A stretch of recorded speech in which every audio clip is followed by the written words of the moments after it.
नमस्कार, स्वागत है आपका भीम न्यूज इंडिया में। आप देख रहे हैं भीम न्यूज इंडिया। मैं हूं आपका दोस्त विनय कुमार सिंघल। पूरे वर्ल्ड में 14 अप्रैल को डॉक्टर भीमराव अंबेडकर का जन्मदिन मनाया गया और कैलिफोर्निया अमेरिका में चंद्रशेखर आज़ाद समाज पार्टी के अध्यक्ष ने भी अंबेडकर जयंती समारोह में भाग लिया। देखिए एक रिपोर्ट। शायद चेयर्स कम पड़ गई क्योंकि बहुत सारे साथी खड़े हैं।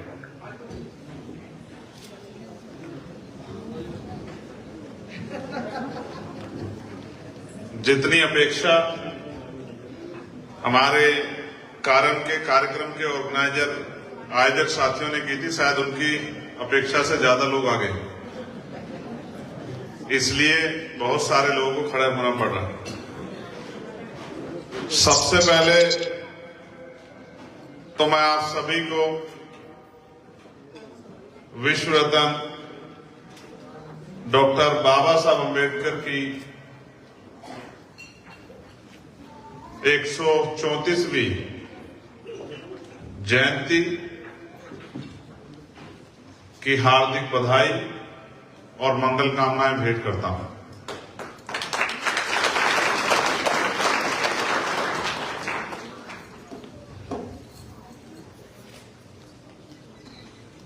मैं उन सभी संगठनों का भी धन्यवाद देता हूं जिन्होंने इस कार्यक्रम में बढ़ चढ़कर हिस्सा लिया है। AKSC, IBC, IBO, Bhim international, AIC और IAMC के सभी साथियों का मैं बहुत बहुत धन्यवाद करता हूं। मैं धन्यवाद देता हूं जो संचालक महोदय यहां संचालन कर रहे थे और उन सभी बच्चियों का, नौजवान साथियों का, जिन्होंने बहुत अच्छे कार्यक्रम यहां प्रस्तुत किए। मैं उनको वहां बैठ के देख रहा था तो मुझे दिल में बड़ी खुशी हो रही थी उनके कार्यक्रमों को देख के। जब हम बाबा साहब अम्बेडकर की जयंती को सेलिब्रेट कर रहे हैं तो ये दिन हम सबके लिए, प्रदेश उसके एक छोटे से गांव के बारे में तो जितना हम लोग कहेंगे वो थोड़ा है। और मुझसे पहले भी बहुत सारे साथियों ने बाबा साहब अम्बेडकर के बारे में बात रखी। मेरे पिताजी गवर्नमेंट टीचर थे, मेरी मां वो हाउसवाइफ थी।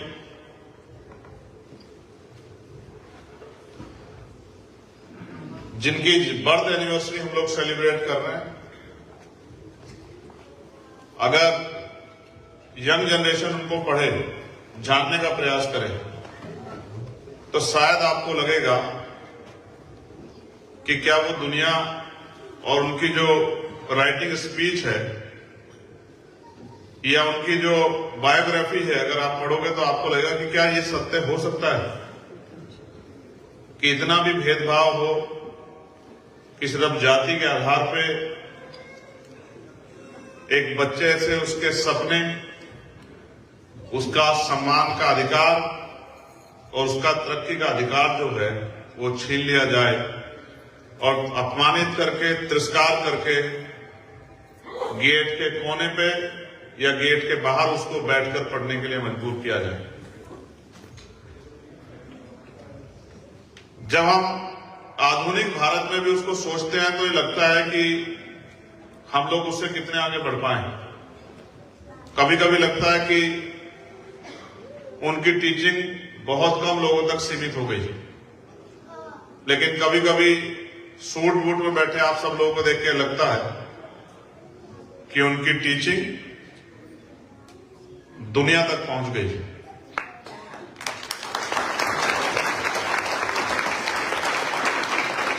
उनके योगदान को शब्दों में बयान नहीं किया जा सकता है। मैंने अपने शुरुआती दिनों में उन परेशानियों को झेला है जिनको हम बाबा साहब अम्बेडकर के जीवन में पढ़ते हैं, चाहे वो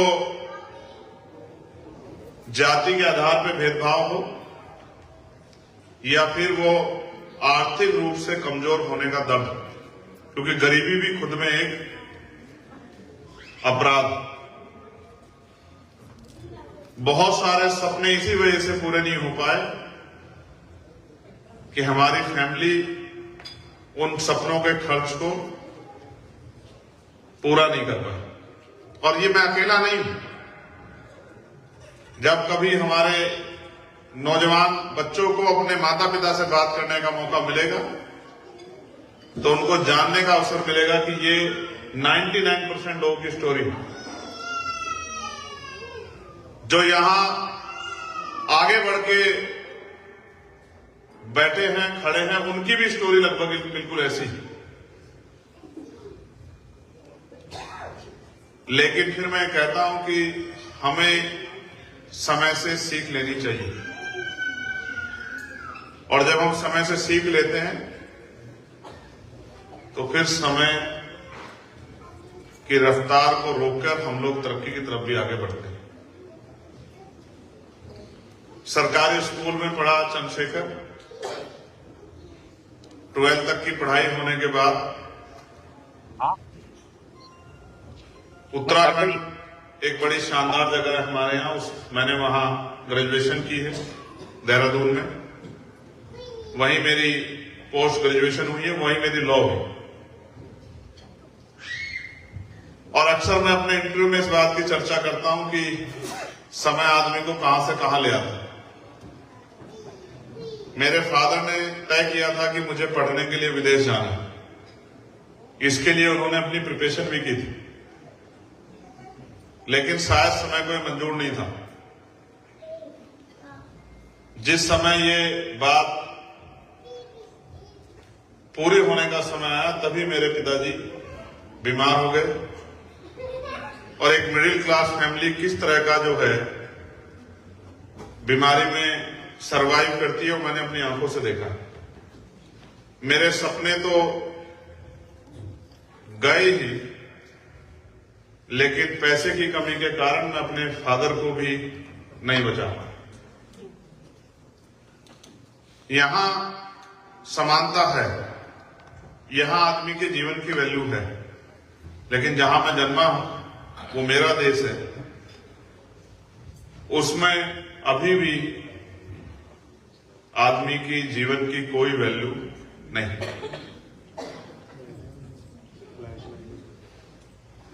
जिस दिन मेरे पिताजी मुझे छोड़ के गए उसी दिन मैंने तय किया कि हम कोशिश करेंगे कि दोबारा किसी की जान ऐसे ना जाए। तो आज के बाद हम लोग अपने लिए नहीं जिएंगे, हम लोग उन गरीबों के, किस कमजोरों के, उन परेशान लोगों के लिए जिएंगे जो ये सोच के बैठे हैं कि कभी उनकी जिंदगी में भी उजाला आएगा। ये दिन था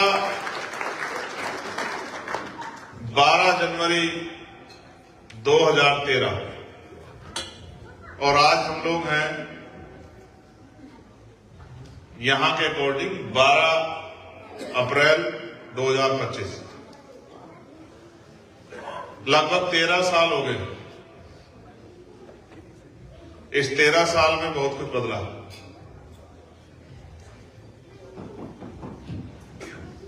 जब मैं 13वें साल के आखिरी में हूं तो मैं मेंबर ऑफ पार्लियामेंट हूं, लेकिन जब मैं इन 13 साल की जर्नी के फर्स्ट दिन में था तो मेरा हाथ पकड़ने वाला मेरे आसपास कोई नहीं। एक तरफ मेरे ऊपर मेरे परिवार की जिम्मेदारी भी मेरे ऊपर थी, और दूसरी तरफ जो जिम्मेदारी मैंने मन से एक्सेप्ट की वो भी मेरे ऊपर थी। फिर 2014 में हमने वहां एक सामाजिक संगठन बनाया जिसका नाम है भीम आर्मी भारत एकता मिशन। उसके जरिए हमने हजारों की संख्या में पाठशाला खोल के गरीब बच्चों को पढ़ाने का काम शुरू किया। उसका इतना असर था कि उस एक मूवमेंट ने बड़ी बड़ी सरकारों को हिला दिया, क्योंकि एजुकेशन डॉक्टर बाबा साहब अम्बेडकर हमें बता गए कि वो हमारा वेपन है, वो एक ऐसा हथियार है जो सारी बेड़ियों को तोड़ देता है। यहां बहुत सारे साथी हैं जो एजुकेशन की बदौलत यहां आए हैं और यहां के मान सम्मान का जीवन प्राप्त कर रहे हैं। अपने जीवन से वो एक बार एजुकेशन को माइनस करके देखें तो उनको एहसास होगा कि वो कहां है। उन पाठशालाओं के असर ने, जैसा मैंने कहा, बड़ी बड़ी सरकारों को हिला के रख दिया और उन पाठशालाओं को चलाने की कीमत मुझे 16 महीने जेल में रहकर बितानी पड़ी। मुझे झूठे आरोपों में जेल भेज दिया गया और मैं लगभग 16 महीने जेल में रहा। सुनने में ये महीने लगते हैं, लेकिन ये जब दिनों में हम काउंट करते हैं और जब आप जेल में होते हैं तो वो घंटों में भी दिनों जैसे लगते हैं। जहां भारत में ब्रिटिश हुकूमत में कैदियों को, और कैदियों में उन कैदियों को जिनको फांसी लगती थी, उनको रखा जाता था उस छोटे से एरिया में 10 बाई 6, 10 फीट लंबा और 6 फीट चौड़ा। उस 10 बाई 6 की काल कोठरी में मैंने 16 महीने बिताए। पहले 29 डेज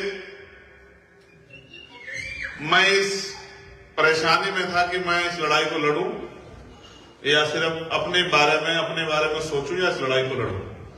30वें दिन मैंने तय किया, जो बाबा साहब अम्बेडकर ने कहा था कि जीवन लंबा नहीं महान होना चाहिए। 30वें दिन मैंने तय किया कि अब इस लड़ाई को लड़ा जाएगा और सामने कोई कितना भी ताकतवर क्यों ना, उसका मुकाबला किया जाए। फिर लगातार संघर्ष चलता रहा। भीम आर्मी ने पूरी ऊंचाइयों को प्राप्त किया। पूरे इंडिया में हर स्टेट में उनकी यूनिट्स है।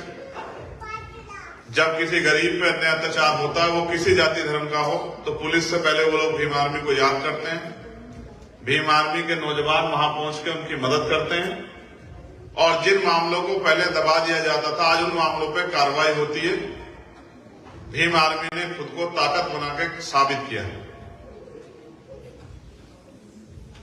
फिर एक और आंदोलन हुआ दिल्ली में, जिसकी गूंज विदेशों तक गई। जब सतगुरु रविदास जी महाराज का एक गुरु घर तोड़ दिया गया,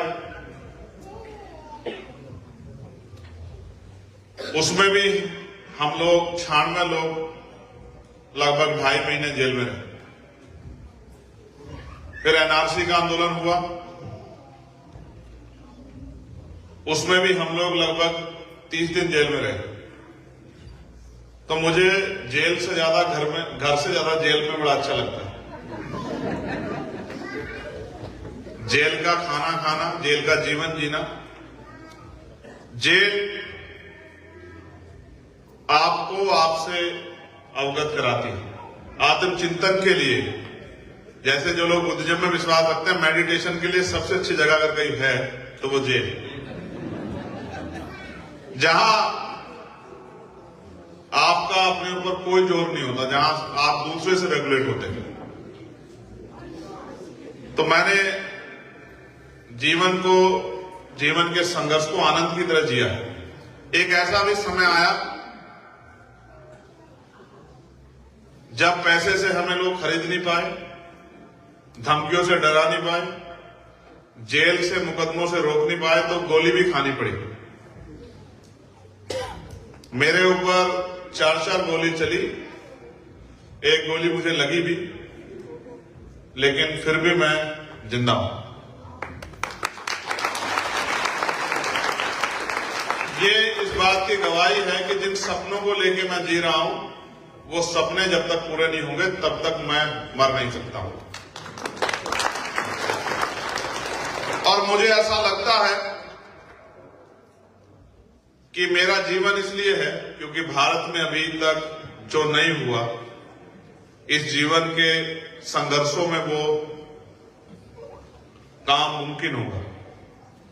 एक ऐसा समाज, एक ऐसा देश बनेगा जो भारत का कॉन्स्टिट्यूशन चाहता है, जहां आदमी आदमी से नफरत नहीं करेगा, जहां गरीबी, बेबसी, लाचारी की जिंदगी लोगों को मजबूर नहीं करेगी, जहां महिलाओं का सम्मान होगा, जहां महिलाएं सशक्त होंगी, जहां किसान का सम्मान होगा, जहां लेबर का, मजदूरों का सम्मान होगा, जहां लोगों के जीवन में सुख शांति खुशहाली होगी, एक ऐसा भारत बनेगा। मैं बहुत पहले कई बार इस कार्यक्रम के इन्विटेशन मेरे पास गए, लेकिन मैं मजबूर था कि गवर्नमेंट ने मुझे पासपोर्ट नहीं इश्यू होने दिया। शायद आपको आइडिया नहीं कि मेरे ऊपर कितने मुकदमे सरकार ने दर्ज किए। आई थिंक 50 मुकदमे मेरे ऊपर सरकार ने लगाए, एक भी मेरा अपना नहीं। अब मैं यहां हूं क्योंकि बाबा साहब अम्बेडकर के द्वारा लिखे गए संविधान ने मुझे अवसर दिया और मुझे जनता ने चुन के मेंबर ऑफ पार्लियामेंट बनाया। और जो लोग मुझे सुनते हैं वो जानते हैं कि कोई ऐसा नोट नहीं बना जो चंद्रशेखर आजाद को खरीद ले।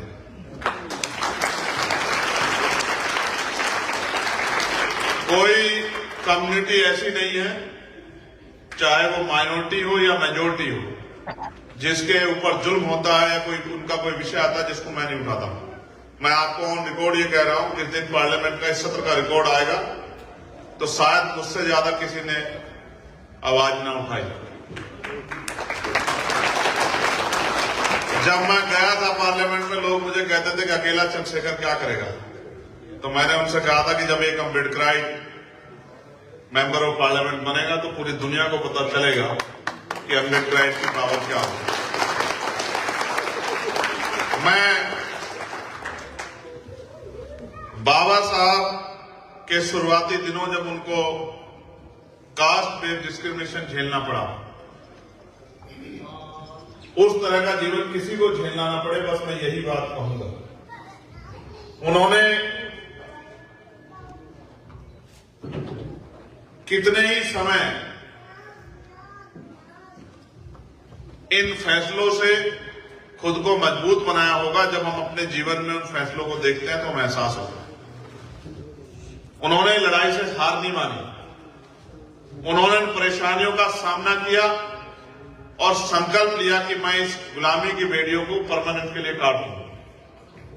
और मुझे कहने में बड़ा गर्व है कि उन्होंने अपना काम बहुत ईमानदारी से किया।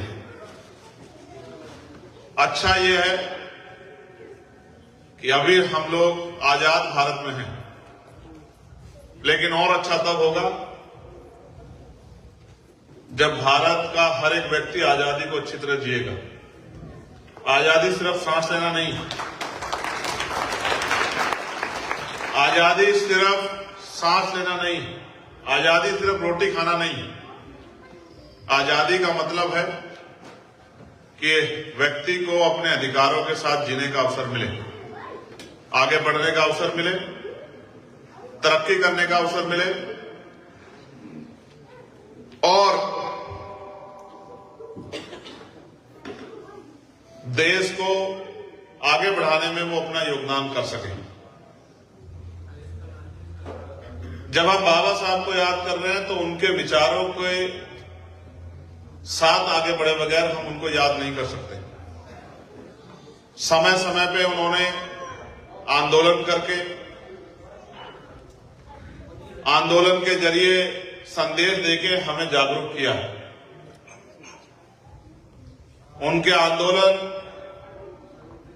मेरे जैसे करोड़ों भारतीयों को, और सिर्फ भारतीयों को नहीं, दुनिया में बहिष्कृत हुए, अपमान सहने वाले करोड़ों लोगों को प्रेरणा देते हैं। आज जब हम उनकी जयंती को सेलिब्रेट कर रहे हैं और मुझे यहां आना पड़ा, इंडिया में भी उनके जयंती समारोह बड़े धूमधाम से मनाए जा रहे हैं, लेकिन मुझे यहां कहने में और आपको बताने में कोई संकोच नहीं है कि बहुत बड़े पैमाने पे उनकी जयंती के कार्यक्रम की परमिशन नहीं दी जा रही, यानी कि कॉन्स्टिट्यूशन ऑफ इंडिया के आर्टिकल 25, 26 के उपयोग से भी वहां के बहुत बड़े आबादी को रोका जा रहा है। यहां मेरी बहुत सारी बहनें बैठी हैं, शायद आप में से सबको नहीं पता होगा कि दुनिया में महिलाओं की तरक्की के रास्ते बहुत सारे हैं, लेकिन भारत में अगर महिलाओं की तरक्की सुनिश्चित हुई है तो वो डॉक्टर बाबा साहब अम्बेडकर के संविधान की वजह से हुई है। आपको जान के शायद विश्वास ना हो, लेकिन दुनिया में नहीं होता होगा, लेकिन हमारे यहां सती प्रथा जैसा एक कलंक भी था, जहां पति की डेथ के साथ साथ पत्नी को भी जलाया जाता था। आप महसूस करके देखो, यहां हमारी बहनें बैठी हैं, एक उंगली को जरा सा जला के देखो, आपको पीड़ा का एहसास होगा। एक उंगली के जलने से इतना दर्द होगा, वहां तो जिंदी महिलाओं को जलाया जाता था।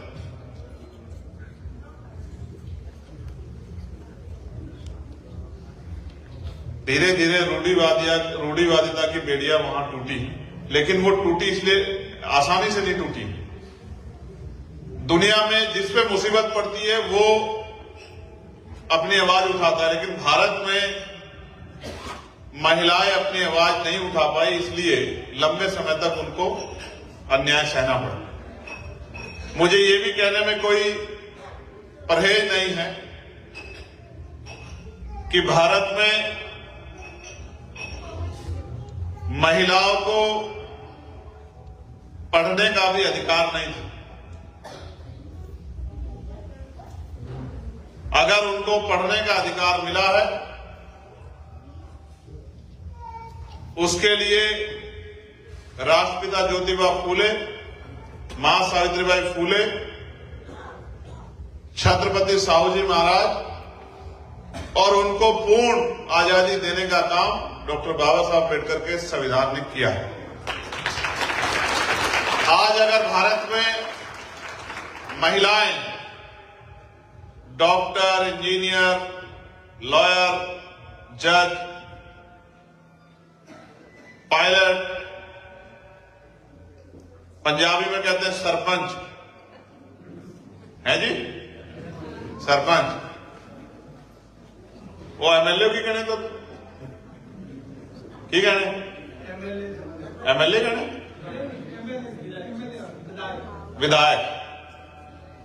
विधायक बनी है, मंत्री बनी है, सांसद बनी है, मुख्यमंत्री बनी है, प्रधानमंत्री बनी है, राष्ट्रपति बनी है, तो ये डॉक्टर बाबा साहब अम्बेडकर के संविधान की वजह से बनी। इसलिए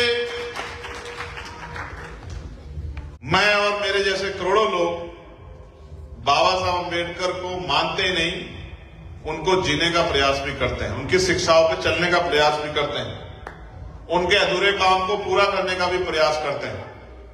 और मैं ये भी मानता हूं कि हमारी नैतिक जिम्मेदारी है कि जो कर्ज हमारे ऊपर है हम उसको उतारें। आप देख रहे थे Bhim news India. Bhim news India को यूट्यूब पर सब्सक्राइब कीजिए, लाइक कीजिए, शेयर कीजिए, कमेंट्स कीजिए। अपडेट के लिए बेल आइकन का बटन दबाइए। भीम न्यूज़ इंडिया के फेसबुक पेज को भी आप फॉलो कर सकते हैं। न्यूज़ अपडेट के लिए बने रहिए हमारे साथ, देखते रहिए आपका अपना विश्वसनीय चैनल भीम न्यूज़ इंडिया। आपका बहुत बहुत धन्यवाद।